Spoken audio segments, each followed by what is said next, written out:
Hi, I'm Jeanette Roche. This is Bridge City News. Here are some of the top stories we've been following. The country's premiers head to Ottawa to meet with Prime Minister Mark Carney for the first time since his swearing in. Plus, more details on the crash landing at Toronto Pearson Airport last month. An aviation expert says a descent warning was triggered on the Delta plane seconds before it crashed. And as violence and vandalism ramp up against Tesla owners, we speak with a local Cybertruck owner who's been targeted. Your nation, your province, your southern Alberta. From the heart of Lethbridge, it's Bridge City News with Jeanette Roche. Thanks so much for joining us. Prime Minister Mark Carney met with premiers today at the Canadian War Museum in Ottawa for the first time since being sworn in last Friday. The meeting comes days before Carney is expected to launch a federal election campaign. Ontario Premier Doug Ford says the focus of today's meeting is interprovincial trade, while Saskatchewan Premier Scott Moe says his priority is to discuss China's tariffs on Canadian canola oil and meal. But the main focus of today's meeting is expected to be the effects of all U.S. and Chinese tariffs. During a visit to Edmonton Thursday, Carney held a press conference to announce more money is on the way for fire-ravaged Jasper, Alberta, as the federal government announced $187 million in new funding for the town's rebuild. Carney also told reporters he's committed to making Canada's oil and gas sector more competitive and stated that his meeting with the premiers in Ottawa Friday would be about, quote, getting things done. Yes, pipelines built across this country so that we can displace imports of foreign oil. It's about building out the energy infrastructure more broadly. It's about building energy corridors and trade corridors, including potentially up from here through to Nunavut. So we have additional deep water ports and opportunities there. And the commitment is to deliver those projects like those that we agree that are national priorities. Well, in Edmonton Thursday, Carney also met with Alberta Premier Danielle Smith, where she laid out a list of demands of the next Prime Minister. Included in the list was the elimination of the oil and gas emissions cap. Today, during a press conference, Premier Smith said that Carney and his new environmental minister, Terry Duguid, were apparently at odds with each other on how to impose a production cap on Alberta. Yesterday, in my discussions with the Prime Minister, I made it clear that Alberta will no longer tolerate an emissions cap on oil and gas, which absolutely works like a production cap that scares away billions of investment and thousands of jobs, makes us more dependent on the United States, and has been found by Ottawa's own Parliamentary Budget Office to be greatly destructive to the Canadian economy.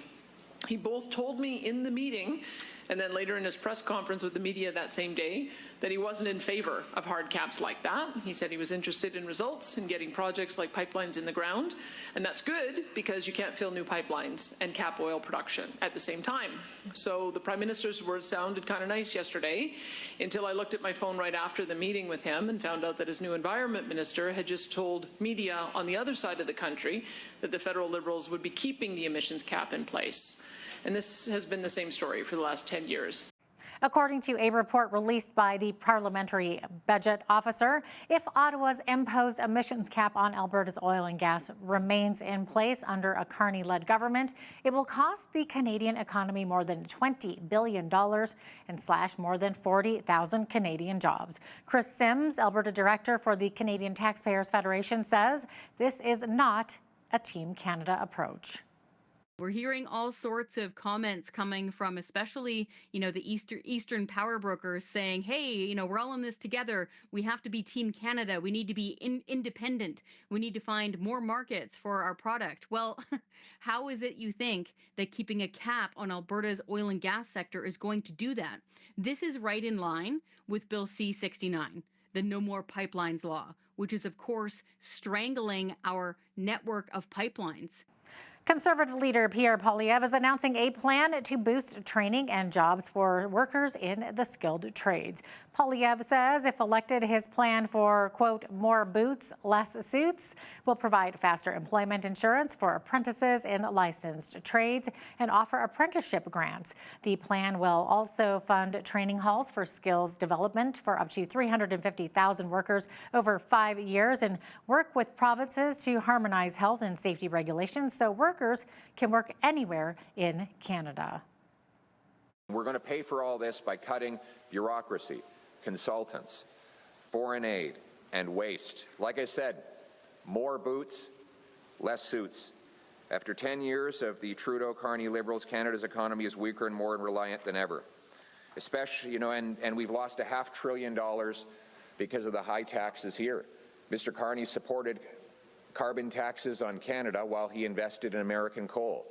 He opposed the Northern Gateway pipeline in Canada while he bought pipelines abroad. Yesterday, his newly appointed Environment Minister reaffirmed that the Carney Liberal government will impose an energy production cap, which the parliamentary budget officer just confirmed will cost 50,000 jobs. This proves that Carney is still faithful to his radical, keep it in the ground, net zero insanity. Poilievre's news conference comes as Prime Minister Mark Carney is widely expected to call an election this Sunday.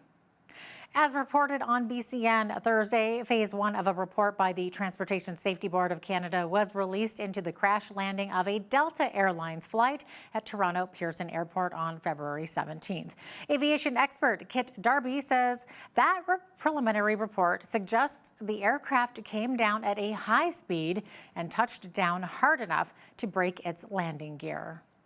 Well, first of all, it was relatively normal until the last few hundred feet. So the airplane was operating at a speed and had rates of descent that were normal, and it was the landing itself where we got in trouble. So the normal rates of descent would be probably 100 or 200 feet a minute. That would produce a relatively smooth touchdown. 300, 400 feet a minute, that would be a firm landing. The definition of a hard landing is 600 feet a minute, and that would be very firm, very noticeable to the crew and the passengers. And in this case, we touched down at over 1,000 feet a minute, 1,100 feet a minute. That is a really hard landing. So it would appear that hard landing was hard enough to break the airplane. The reason that it was so survivable is that we had a long, smooth runway in front of us. It's the sudden stop that gets you in trouble. And in this case, other than the landing itself, which was very firm, the airplane was not stopped from sliding to a stop, a relatively lengthy deceleration, and not causing any threat to the passengers or the crew. So it was windy, very windy. It was about 23, 25 knots, and it appeared right at the end that they got a gust for an additional amount.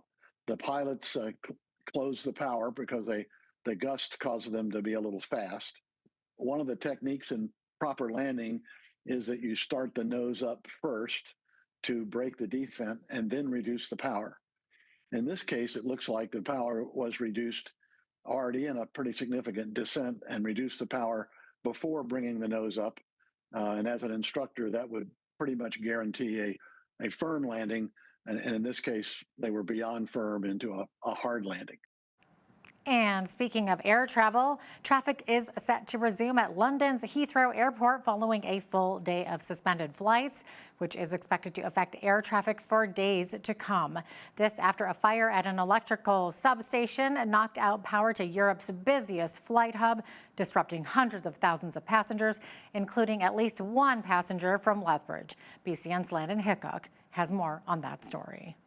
Around 120 flights and 30,000 passengers were redirected when they learned that power was cut to Heathrow International, Europe's busiest airport. Reportedly, residents in West London heard an explosion coming from an electrical substation near the airport, followed by large blazes of fire. Counter-terror police say they are treating the fire as non-suspicious. The Associated Press interviewed travel expert Simon Calder, who said getting back to regular service will still take time. I'm afraid even if, and let's hope to the high heavens that we actually get flights back on course today, and that it does reopen at midnight as they're hoping to, even then, with planes, pilots, passengers strewn right across Europe and stuck in various places in North America, Africa, the Middle East, Asia, it is going to be a nightmare trying to get the schedules back on. More than 1,300 departures and arrivals to Heathrow were affected, with the impact being felt from local residents. One owner of a local travel agency here in Lethbridge is on a business trip in Budapest, Hungary right now. She spent some time talking with BCN about the Heathrow disruption and what she and her client are hearing regarding the situation. Heathrow obviously is one of the busiest airports in the world. So when something happens at an airport like that, it has effects everywhere. And in Canada, we have it obviously is a major hub to get to Europe and of course just the UK. People are traveling through all sorts of different routes for business or for pleasure. When I'm coming home on Monday, we're going from Vienna through London. And that's just the way things are. It's such a major hub. As the airport begins to reopen, the work continues to get the 200,000 passengers back on their itineraries. I am here with a group of travel advisors. And so we've got multiple clients who obviously, might be affected. All that we're hearing here is that the airport will be open as soon as it can be. And then they'll start getting everybody back into their, destinations and routing them just as quickly as we can. For Bridge City News, I'm Landon Hickok. 2 Tesla vehicle fires in Calgary are being investigated as arson, and police believe they're connected. Investigators say a Tesla car was reported on fire at a downtown charging station on Tuesday, while a Cybertruck was found ablaze at a south side storage lot the next day. The fires come soon after a Tesla was stolen and driven into a river in Calgary. Meanwhile, in Ontario, police say as many as 80 Tesla vehicles at a dealership in Hamilton were found on Wednesday with scratches, punctured tires, and other damage. In Lethbridge, BCN spoke with a local Tesla owner who says they've had paint thrown on their driveway, had their truck scratched, and have been called Nazis. This Cybertruck driver, who wishes to remain anonymous, says, quote, "It's heartbreaking to see how people are treating each other, and it's terrifying for many of the Tesla owners. I get flipped off daily. Old ladies, young women, middle-aged men." Now, a different Cybertruck in Lethbridge was spray painted just this week. There you can see in the picture there. It's interesting also to note that in the U.S., President Donald Trump has declared these acts of vandalism as acts of domestic terrorism, with convicted parties facing up to 20 years in prison. And speaking of Tesla, U.S. regulators have just issued a recall for nearly all Cybertrucks sold. It's the 8th recall of the Tesla vehicles since deliveries began just over a year ago. The National Highway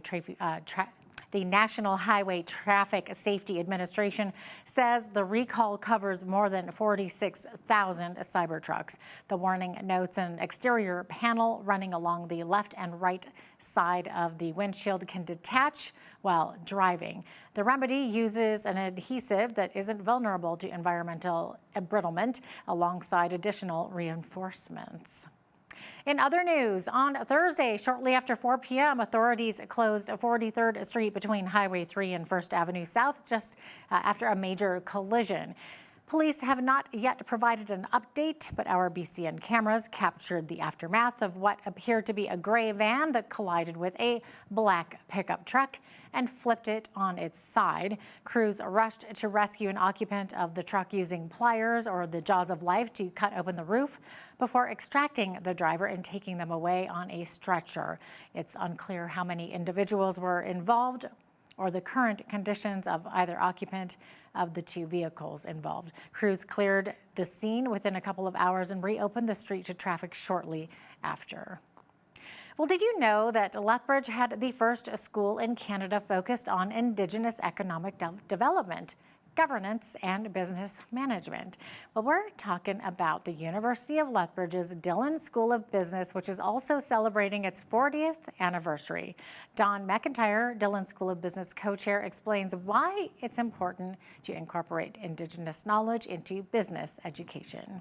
Any type of business you want to do in Canada or in the world today, you have to have a basic understanding of Indigenous peoples and the Indigenous rights and responsibilities they feel to the territories. What we're doing is we're making sure that we are heard and seen in boardrooms. We are not neglected, relegated, or forgotten, because business now cannot be done without a recognition and understanding of an Indigenous presence. So every Dillon student takes an Indigenous course.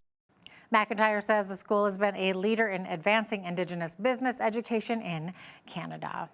Well, it's that time of year when you might be thinking about hitting the links, but what's even better is when you can do it for a good cause. The Interfaith Food Bank is holding a charity golf tournament to support low-income families. Executive Director Danielle McIntyre says 100% of the proceeds will be donated to the charity group and explains why they host this type of event. The more different ways that we can engage the community, instead of just asking for those donations, doing a fundraising event that's different and fun. It is a charity scramble in the suites. So people will sign up and they will go down to Evergreen Golf Center, where we will compete against each other on their TrackMan course. It is a hybrid of real golf and virtual golf, and we've got a bunch of prizes. This is a fundraiser that gives people the opportunity to maybe try something that they haven't done before. You don't even have to have clubs. There are clubs there in each suite for people who haven't golfed before. People are certainly welcome to bring their own clubs if they would like to. The golf tournament will be held on March 29th at Evergreen Golf Center, and registrations are open until next Wednesday, March the 26th. Well, we're going to be taking a quick break here, but if you are thinking of hitting the golf links there, it should be a pretty decent weekend coming up. We'll have the full weather report right after this.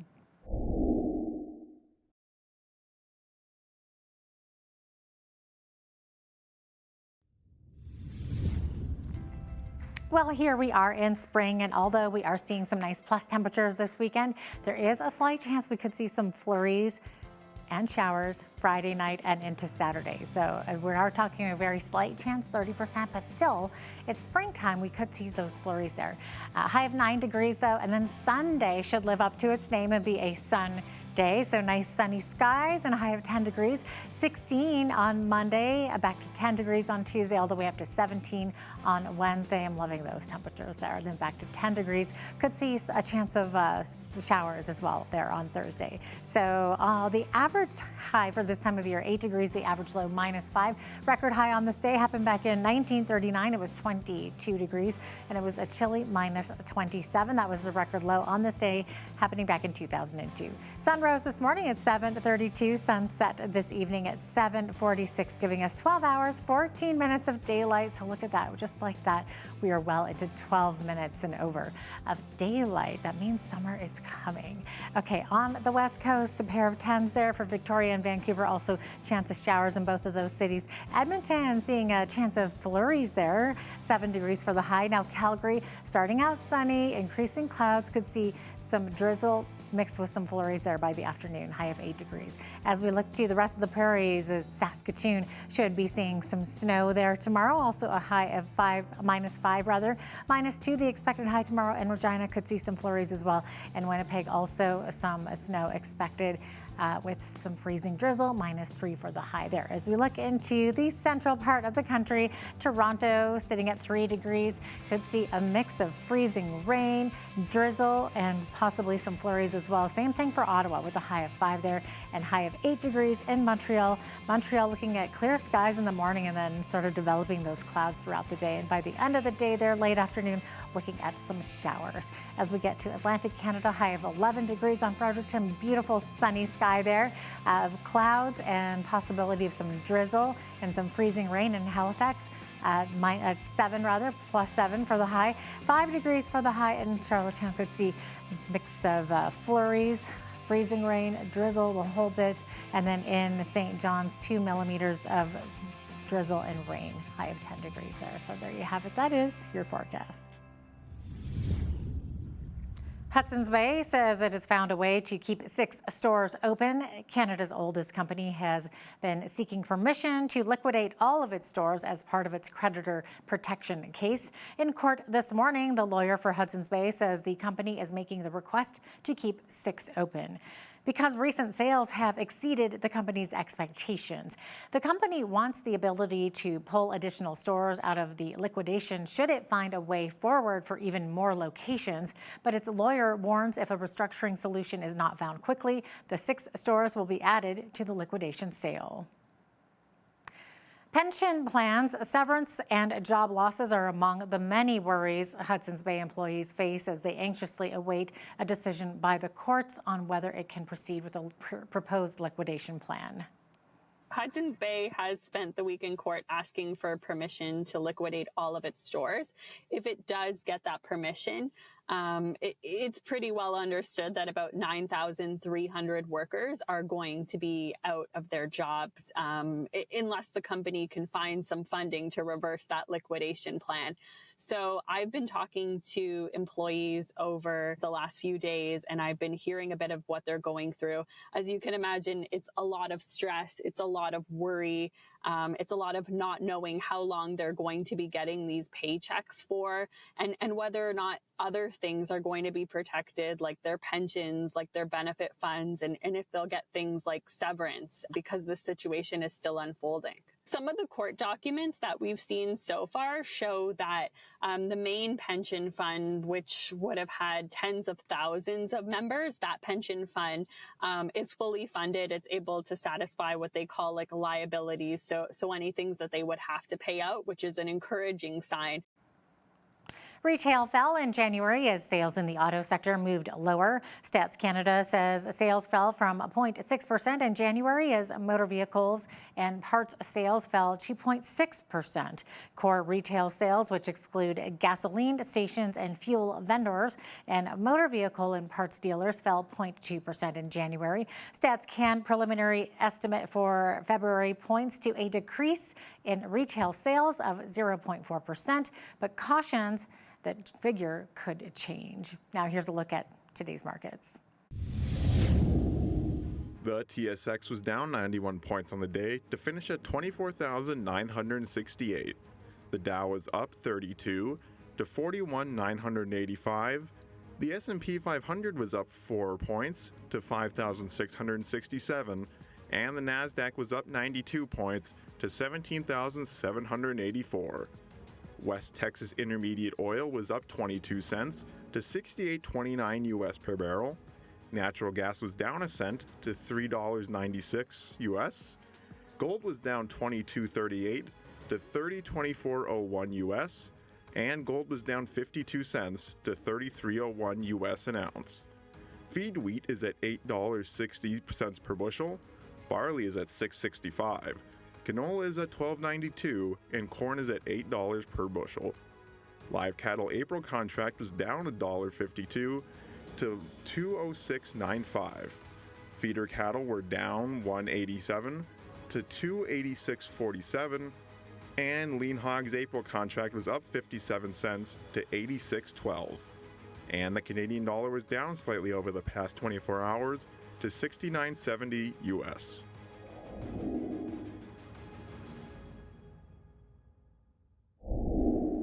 Recapping one of our top stories, traffic is set to resume at London's Heathrow Airport following a full day of suspended flights, which is expected to affect air traffic for days to come. This after a fire at an electrical substation knocked out power to Europe's busiest flight hub, disrupting hundreds of thousands of passengers, including passengers from southern Alberta.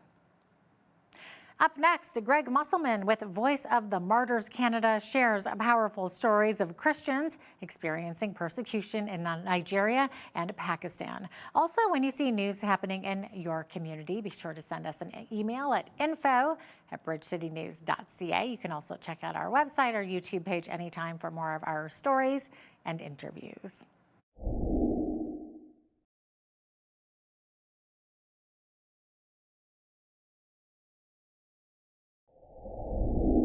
Living in Canada, we do at times face challenges in living out our Christian faith. But compared to what takes place in other nations around the world, we pretty much have a lot to be thankful for. Today, we're going to hear some stories of Christians going through incredible difficulty, and we will also hear how we can do our part to help. Joining me now from St. Albert, Alberta is Greg Musselman. He is Minister at Large with Voice of the Martyrs Canada and the host of the Closer to the Fire podcast and author of the book by the same name. So, Greg, great to have you with us. First of all, can you just tell our viewers a bit about Voice of the Martyrs Canada?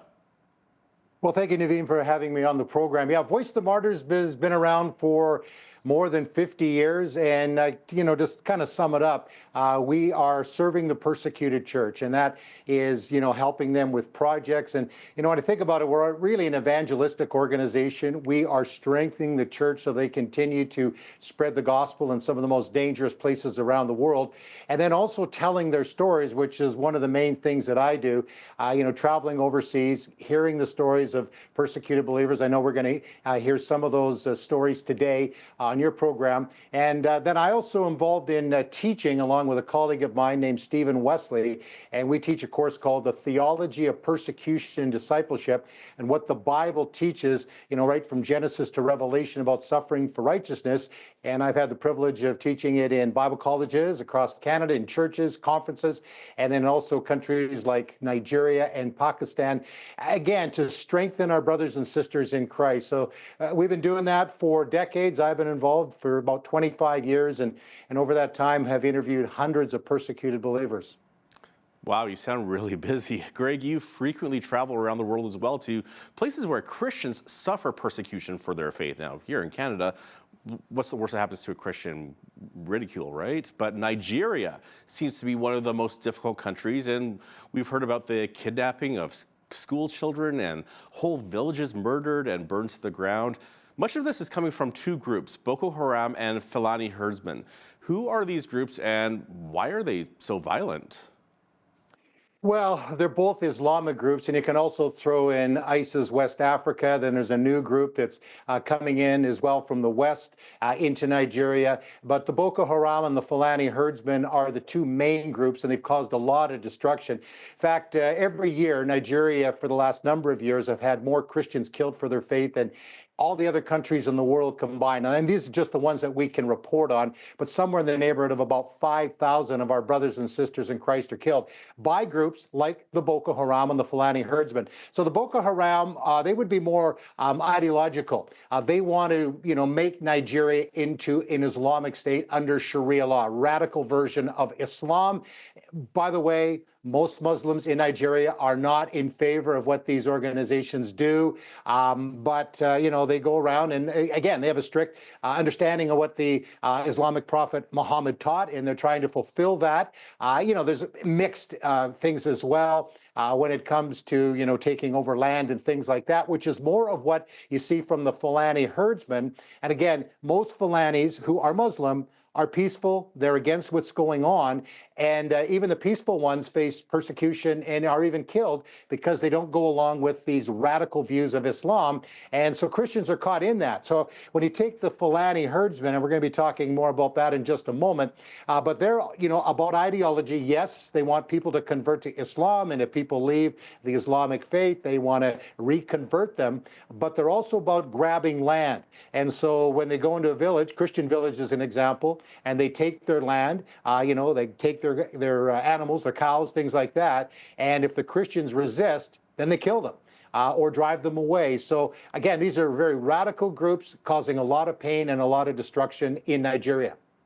Wow, and one incredibly sad but yet amazing story is that of a pastor in Nigeria who lost his entire family on Christmas Eve back in 2023. Now, we've got a clip of him sharing part of that story. Can you just give us the backstory and introduce this clip for us? Okay, so back in Christmas Eve 2023, Pastor Gideon Duwal, who was the pastor of the local village in Bong, which is in Plateau State. So if you look on a map of Nigeria, Plateau State is kind of the middle belt, but still considered northern Nigeria, which is where most of the persecution and the deaths of our brothers and sisters are taking place. So Pastor Gideon, not only the pastor, but also the district overseer for the Christ Apostolic Church. And so Christmas Eve, they're concerned, of course, because many of these attacks that come against the Christian villages, because you got to understand, in parts of Nigeria, even though it would be, say, the Muslim north, you still have Christian villages. And in the south, you'd have Muslim villages, which is mostly Christian. So in the middle belt or northern Nigeria, in Plateau State, between Christmas and New Year's Eve, 238 of our brothers and sisters were killed. And so again, the alarm is kind of in their mind of going, okay, well, what's going to happen here? Because it is Christmas, we've got to watch out for these radicals. So Pastor Gideon and some of the other men of the city were watching, to see if there was any activity. And they noticed these Fulani herdsmen were coming.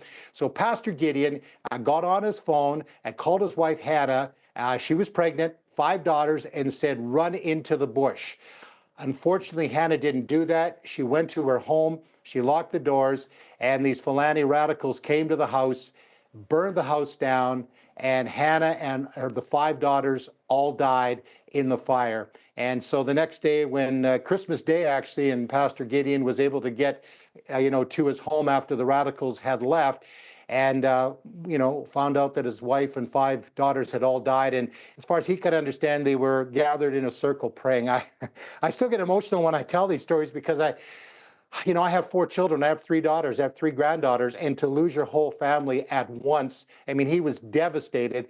And of course, as I would probably do, and many of us would, is like, okay, God, where were you in this? And then as a result of that, he really was questioning God. And so we're going to hear more of Pastor Gideon's story. And again, I talked to him just a few months after this had happened.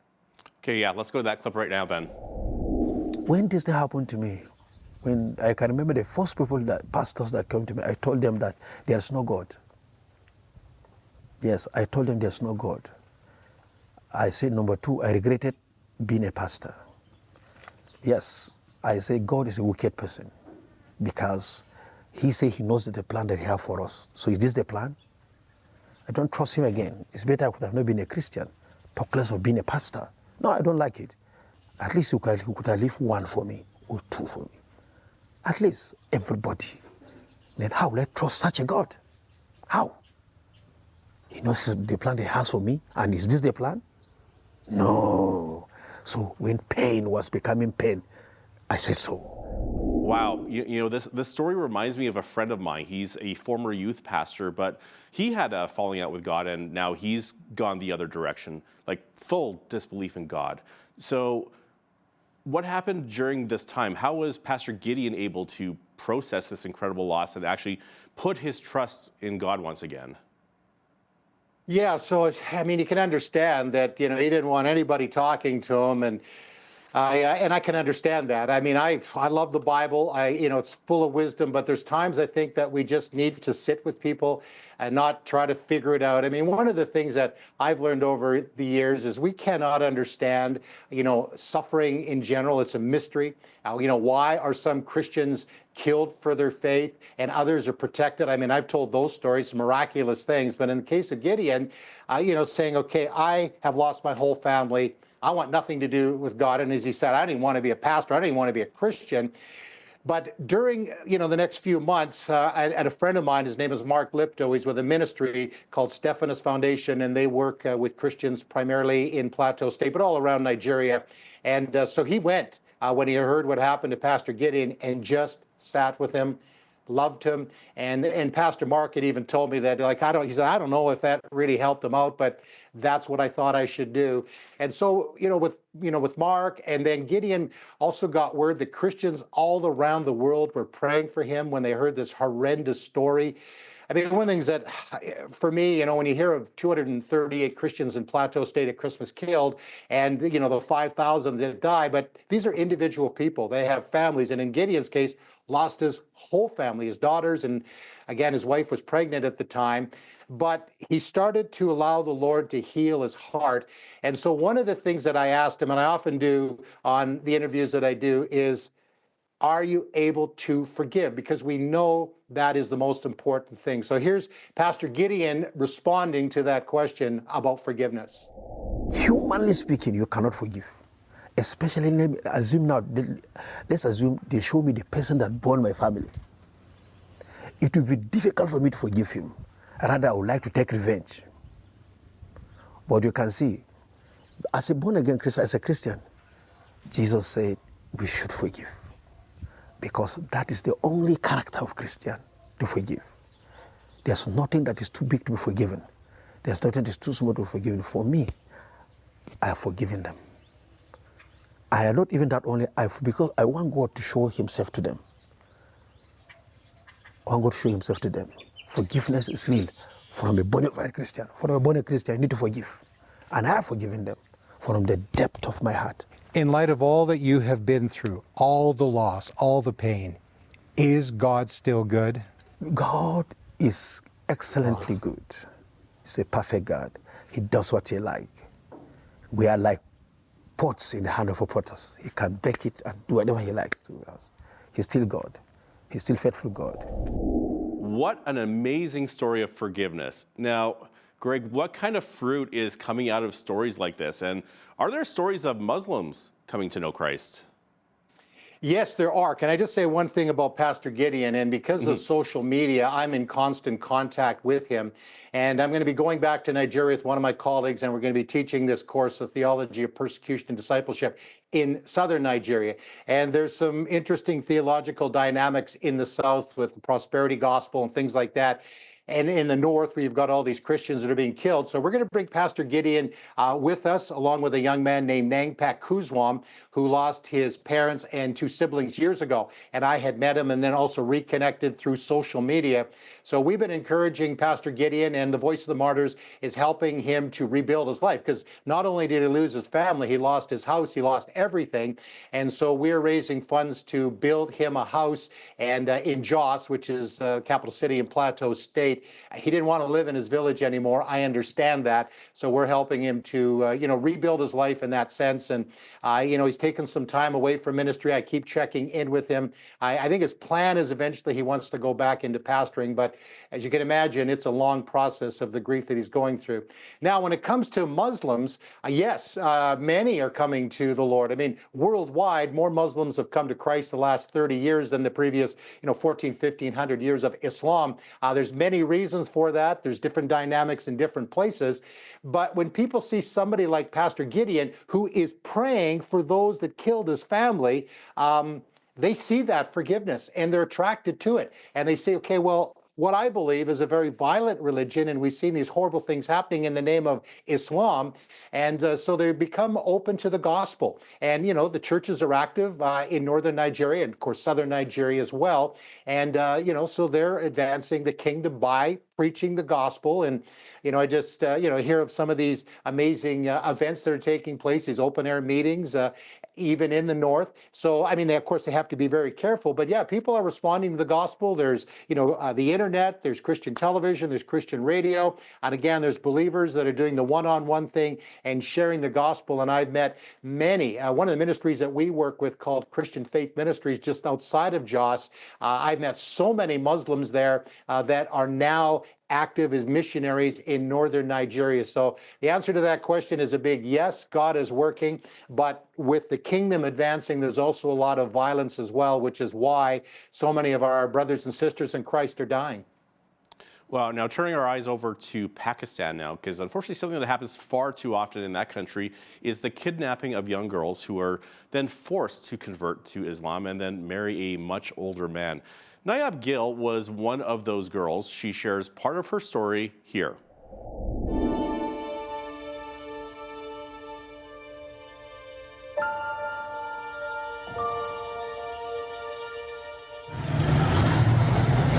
The मेरा नाम नया गुजरा है और मैं गुजरावाला की रिहायशी हूँ। जब भी मेरे साथ ये वाक़या पेश आया तो तब मेरी उम्र 13.5 साल थी और मैं 7वीं जमात में पढ़ती थी। कोरोना चल रहा था, तब सदाम मेरे पापा के साथ घर में उसका आना जाना था। स्कूल बंद हो गए और उसने मेरे पापा से कहा कि कोरोना है तो आप अपनी बच्ची को हुनर सिखा दें मेरे सैलून में, अपनी बच्ची को मेरे साथ भेज दिया करें। तो मेरे पापा ने कहा कि चलो अच्छी बात है, मेरी बच्ची के हाथ में हुनर आ जाएगा। तो मैं उसके साथ जॉब पे जाना शुरू हो गई। एक दिन उसने मुझे ये वाक़या होने से एक रात पहले उसने कॉल की कि सुबह जल्दी जाना है। तो उन लोगों ने गाड़ी में मुझे बिठाया, सुबह-सुबह लेने आए, मैं उनके साथ चली गई और उन लोगों ने एक घर में मुझे लेके गए। मैंने उनसे काफ़ी पूछने की कोशिश की कि यहाँ पे मुझे क्यों लेके आए हो, और मैं अकेली थी। इन लोगों ने मुझे बंद कर दिया और मैं काफ़ी ज़्यादा घबरा गई कि ये ऐसा क्यों कर रहे हैं। मैंने इनसे कहा कि मैंने घर जाना है। इन लोगों ने एक पेपर लिया और मुझे कह रहे थे इस पर साइन करो। मैं 2 साल उनके पास रही हूँ और एक दिन, एक लम्हा मुझे ऐसे लगता था कि आज मैंने मर जाना है, आज ऐसा हो जाना है। वो नमाज़ पढ़ाते थे, अगर मैं नहीं थी पढ़ती तो वो मुझे मारते थे। मेरा ईमान खुदा पे था कि एक दिन मैं यहाँ से आज़ाद हो जाऊँगी। Wow, imagine being that young and not knowing what was going on and being forced into marriage that way. I cannot fathom how she felt going through all that. Greg, can you share how this story ended? Well, she is now back with her family, and of course, she has been traumatized. She's been abused and tortured. I mean, it's just horrible. I mean, this goes on about 1,000 times a year, and most of the girls that are kidnapped are Christian girls, and they're vulnerable. Their parents, you know, as you saw, heartbreak for them. You know, often both parents have to work, and you know, in this case, her dad was actually encouraging her with the job opportunity, and then it was used against them. And so, I mean, this goes on far too often. And as I said before, I have daughters and I have granddaughters, and I can't imagine being in a situation like that. I mean, we've helped to get some of these families, you know, not with Voice of the Martyrs, but me working with churches in Canada to get some of these families that have fled Pakistan into places like Malaysia and Thailand because the girls are so vulnerable. And but yeah, in that case, yes, she was eventually got back to her family, but now having to go through the trauma and then the stigmatization. And we see this in Nigeria too. These girls are kidnapped and then they go back to the communities, and then they're often rejected, especially if they come back with children. And to me, I mean, the church has really got to, you know, look at.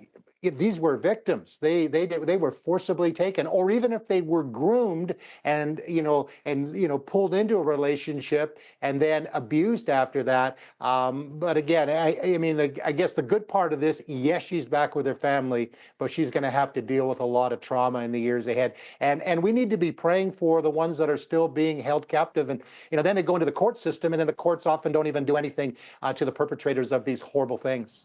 So it's not always like a happy ending, but it's a better ending than what could have been. Very quickly, Greg, because we're almost out of time here, how can viewers help the persecuted church in these places? Well, the first thing I'd say is go onto our website, vomcanada.com. You can watch the videos. You can see Pastor Gideon's full story. Share that with your friends. I have a podcast, as you mentioned, Closer to the Fire, and we're interviewing, and I'm interviewing people all over the world to help us understand why there's different things going on in different countries and the different kinds of principalities, in a sense, that are making it difficult for our brothers and sisters. And so I'd encourage people to go to that. We have what's called the Persecution Prayer Alert, which comes out automatically to your email each week, to be praying for 3 or 4 things that are currently going on. And then, as the Holy Spirit leads, to get involved with us to help, people like Pastor Gideon and the girls in Pakistan and around the world that are suffering because they love Jesus. Greg Musselman is Minister at Large with Voice of the Martyrs Canada and author of the book Closer to the Fire. Greg, thanks so much for your time today, and thank you for all the work that you do. Oh, thank you for having me. I appreciate the opportunity, and God bless you guys.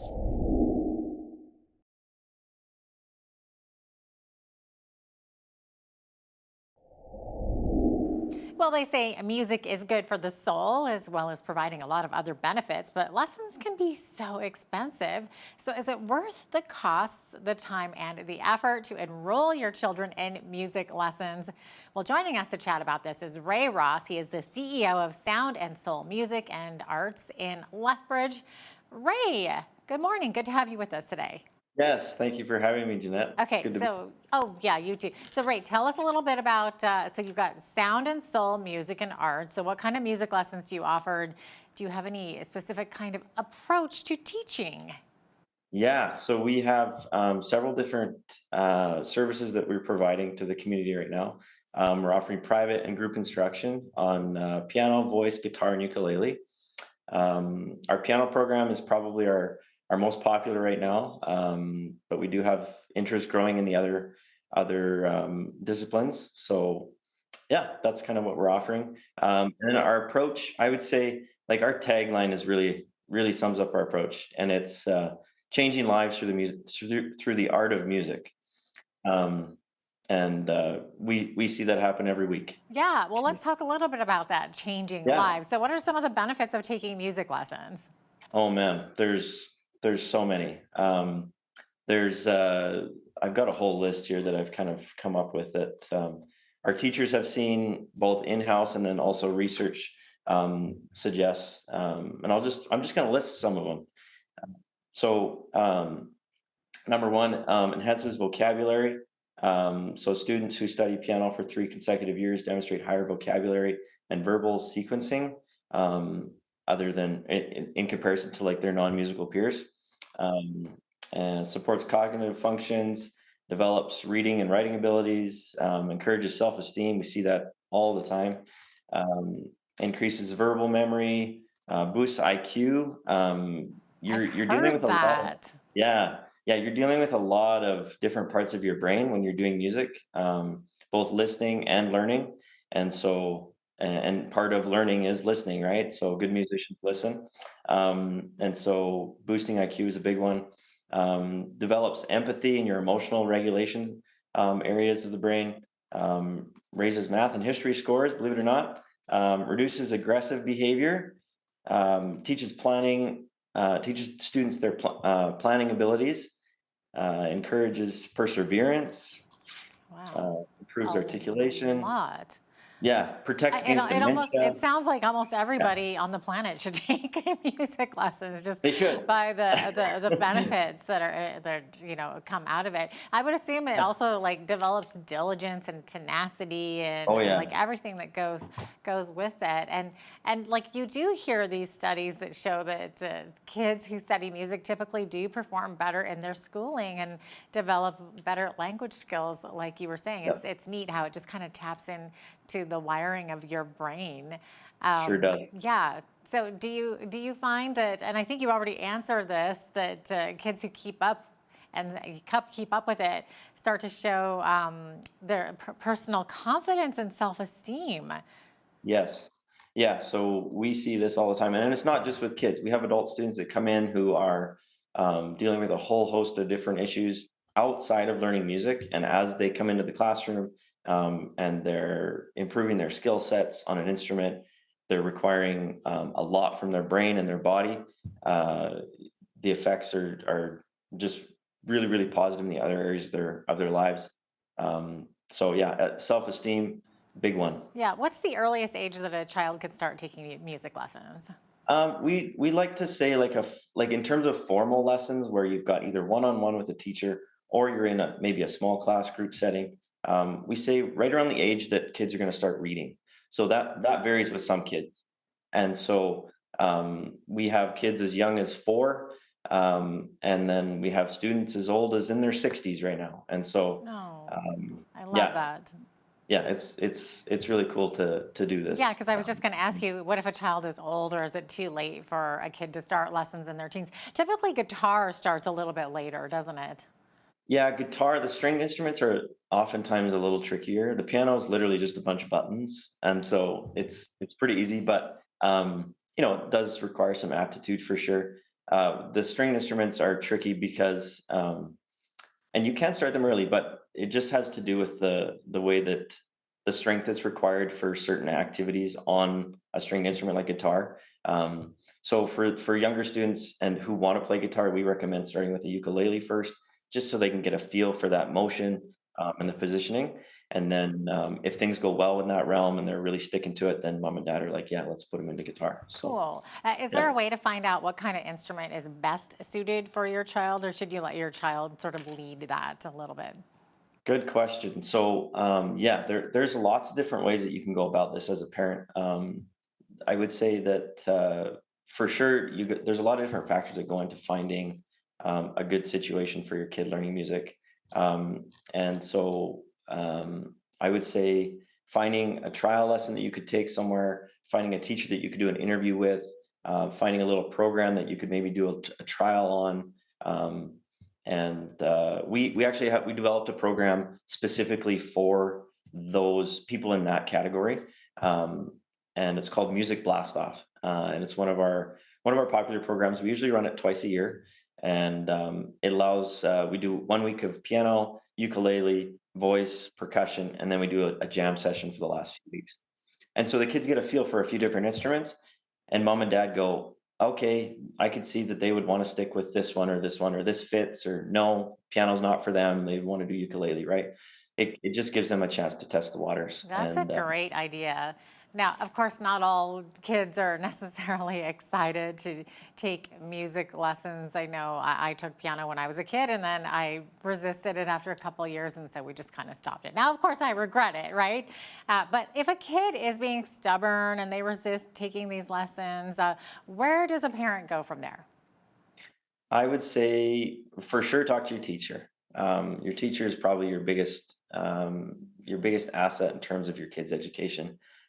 There's lots of things that you can do as a parent to help incentivize the process. But if your kids are, I have students who come who are, they might practice once a week right now. And I have students who are practicing 6 to 8 hours a week. So it varies. Every kid's going to be different. And I think ultimately you have to consider what's the kid's interest. Like, are they totally invested in this? And if they're not, then what's a goal that you could work towards to say, hey, let's get you to a certain level, and then we can revisit, pulling you out or shifting your focus. Yeah. Can they still learn if they're not motivated? Oh, 100%. I've had students over the years that have come to me who literally they come to my piano lab class, and they're attentive, they do what they're supposed to, they're progressing. It's just slower, that's all.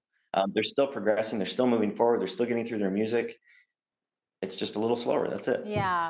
So, and I mean, I'm guessing there's probably kids who aren't naturally gifted or inclined to be musically that way. So how do you teach those children? I teach them the exact same way that I would teach anybody else. Yeah. When it comes to teaching, you got to have a special skill set to do it. And so the ability to adapt is probably your biggest skill set as a teacher. And so if I got a student who's really, really, really progressing quickly, then I got to keep up with them. Mm-hmm. And if I got a student who's really, really slow, then I got to maybe back my pace off a little bit in terms of what I'm pushing for, and allow them to lead a little bit. And we take our small wins when we get them, right? Yeah, for sure. With those students. So, do you ever get parents who say, you know what, I just didn't realize how much time and effort it's going to take me as a parent to oversee my kids learning music, and it's almost like the parents just want to give up? What do you do in that situation? Good question. So as much as the parents are your cheerleader at home, your teacher can be your cheerleader at home too, so to speak. So I have parents who reach out to me, hey, I'm really struggling with this week. My kiddo's having temper tantrums. What do I do? And I always recommend that we try and keep music a positive thing. And so kids love a challenge sometimes. And so it'll be like, I'll say to parents, why don't you give them a little challenge? Hey, you play me this line 6 times, and then we can look at having a play date with your friend. Or you can incentivize it with anything in the world, and you're like the parents know their kids best. So yeah, it does take some effort on the parents' part, but Along with those struggles and challenges, I'm sure you get tons of positive comments as well from parents and students. Yes, absolutely. And I think that one of the important parts, and I think one of the things that's super important when you're learning is that you're seeing results. And parents you're the one that, like, the parents are the ones who can see the results, like, probably the biggest, because they're not in the classroom. They're just listening to the outcome of what happens in the classroom. And so if students are able to progress and get some momentum, then their motivation usually increases, their desire increases, their enjoyment increases. And so we try to strike that balance between progress and, like, making sure that they're learning fundamentals and doing it in a quality way, but then also having some fun too. Yeah. Exactly. You mentioned earlier that you even get some seniors that are taking some lessons. So yes, what are the benefits for a senior to take lesson? Are there the same kind of benefits for them, cognitively, I guess, and whatnot? Yes. There's been a few studies that have been released about the prevention on dementia, and just, like, deterioration of our brains, right? As we get older, that happens naturally. And so music is one of the things that can act as a reconnector in your brain and allow it to keep the connections that you've already made. Helps with memory. And it's also a good way to socialize when you're older too. So how can parents get their kids enrolled in music lessons? Is it just a matter of, like, Google, look up a music school? How do you know what the best one is? That's a good question. So I would for sure recommend that people chat in their circle of friends, see what's working for your the people in your demographic, and then a Google search doesn't hurt. It's probably where most people go, and I think that the enrollment process for us, super easy. You go to our website, and you can actually just self-book online. Right into any classes that are available with any teachers that have any availability. We love music, and if your teachers love music, then the hope is that transfers to the students. And so that's our goal: change lives through the art of music. Awesome. Thanks so much for being with us today, Ray. We really appreciate having you on. Yeah, thanks for having me. It's been a pleasure. Absolutely. Ray Ross is the CEO of Sound and Soul Music and Arts in Lethbridge. I'm Jeanette Roche on behalf of all of us here at Bridge City News. Thanks so much for watching.